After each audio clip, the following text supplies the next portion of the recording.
నల్గొండ జిల్లా రేకుల వలయం గ్రామం సమస్యలకు నిలయంగా మారింది. మారుమూల ప్రాంతం కావడమే ఆ ఊరికి శాపమైంది. అభివృద్ధికి ఆమడ దూరంలో ఉంది. మౌలిక వస్తువులు లేకపోవడంతో వలసలతో గ్రామం ఖాళీ అవుతోంది. ఇక రేకుల వలయం గ్రామ సమస్యలకు సంబంధించి మరింత సమాచారం మా ప్రతినిధి కిరణ్ అందిస్తారు. వలయం అనేటువంటి గ్రామంలో ఉన్నాం. ఈ గ్రామం పేరు తగ్గట్టే ఇక్కడ అభివృద్ధి కూడా ఆ స్థాయిలోనే ఉంటుంది. ఎందుకంటే ఇక్కడ రేకులిండ్లు పూరి గుడిసెలు తప్ప ఇక్కడ అభివృద్ధి అన్నటువంటి మాటే మనకు కనిపించదు.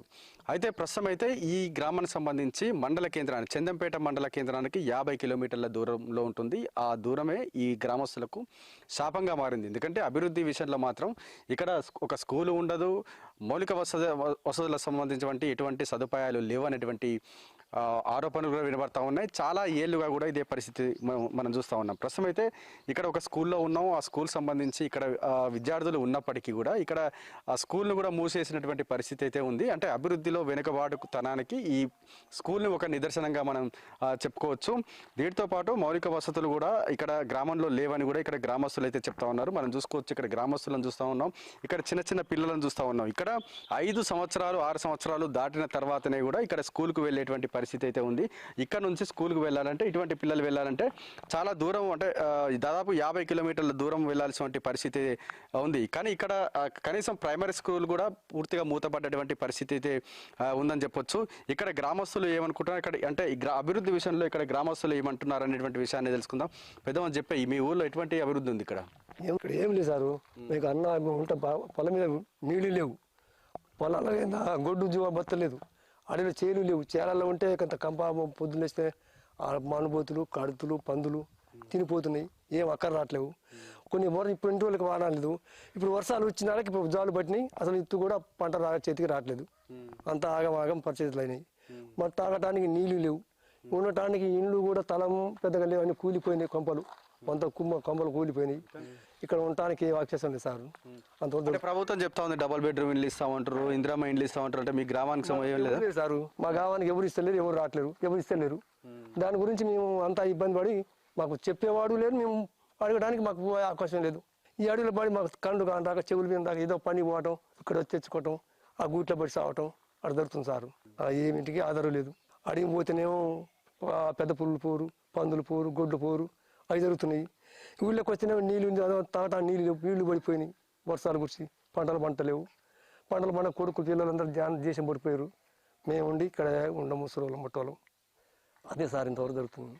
చెప్పు తమ్ముడు, మీ గ్రామంలో ఎటువంటి అభివృద్ధి జరుగుతుంది? ఇక్కడ మాకు రోడ్లు సౌకర్యం కరెక్ట్గా లేదు, చిన్నపిల్లలు బడి తోలుదామన్నా బడి కరెక్ట్గా లేదు, ప్రాథమిక విద్యా సంస్థ అసలు కరెక్ట్గా లేదు. ఇంకొకటి మేము ఒకవేళ మాకు ఒక 10 ఎకరాలు 8 ఎకరాలు 5 ఎకరాల పొలం మాకుందే మెట్ట భూమి, దుబ్బ భూములు. ఆ దుబ్బ భూములలో మేము వేసుకున్న వ్యవసాయం పత్తి కానీ శని కానీ ఏదైనా వేసుకున్నా కానీ మాకు ఎక్కువ పందులు కావాలి కొట్టుకోవడం, ఈ ఇబ్బంది ఇట్లా జరుగుతుంది. చిన్నపిల్లలు అయితే మేము ఒక 50 కిలోమీటర్ అవతల తీసుకుపోయి ఒక హాస్టల్, గవర్నమెంట్ హాస్టల్ వేసుకోవాలి. చాలా ఇబ్బంది పడుతున్నాం మేము చిన్నపిల్లల విషయంగా. అంగన్వాడీ మేడం ఉంది కానీ మార్నింగ్ వస్తే వెళ్ళిపోతుంటుందామా. మాకు మెయిన్ అయితే రోడ్ సౌకర్యం అసలు మంచిగా లేదు. మీరు కూడా వచ్చిపోయి ఉండొచ్చు అట్లా రోడ్లో. కంబాలపల్లి నుంచి దానికి అయితే అసలు ఏమన్నా బాగాలేదు. కంబాలపల్లి ఆ మూల మడతలు అయితే ఏం బాగాలే. కనీసం ఒక నీళ్ళ ట్యాంక్ క్యాన్ వేసుకొని వచ్చేద్దామన్నా బండి ఆడలుపుతామని భయం అవుతుంటుంది. ఒక కూలంలోకి దాన్ని తీసుకొచ్చుదాం అనుకున్నా కానీ ఆడపడతామని భయం అవుతుంటుంది. మాకు పిల్లలు అయితే మరి ఏమన్నా స్కూల్ సదుపాయం కూడా ఏం లేదు.